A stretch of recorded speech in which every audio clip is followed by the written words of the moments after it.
ملک بھر میں کووڈ کے نئے ویریئنٹ اومائیکرون کے بڑھتے ہوئے کیسز کے درمیان مرکزی وزارت داخلہ نے کووڈ سے متعلق پروٹوکول اور رہنما خطوط پر عمل آوری کی مدت 31 جنوری 2022 تک بڑھا دی ہے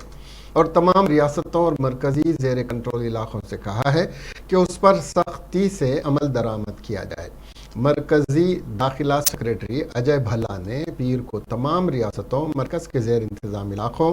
وزارتوں اور محکموں کو خط لکھ کر اس سلسلے میں احکامات جاری کیے۔ یہ حکم ڈیزاسٹر مینجمنٹ ایکٹ 2005 کے تحت جاری کیا گیا ہے۔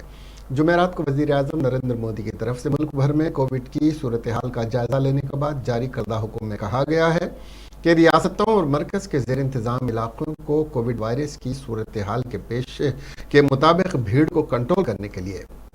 مقامی سطح پر ضروری پابندیاں عائد کرنی چاہیے۔ سماجی دوری کو یقینی بنانے کے لیے ضرورت کے مطابق دفعہ 144 نافذ کرنے کو بھی کہا گیا ہے۔ انہوں نے کہا کہ صحت اور خاندانی بہبود کی مرکزی وزارت نے منگل کو ملک کے مختلف حصوں میں کووڈ 19 سے نمٹنے کے لیے جامع احتیاطی تدابیر کو نافذ کرنے اور نئے ویریئنٹ کے بڑھتے ہوئے کیسز کے بعد وسیع پیمانے پر احتیاطی تدابیر اختیار کرنے کو کہا تھا اور انہی اقدامات کے نفاذ کو اب 31 جنوری تک بڑھا دیا گیا ہے۔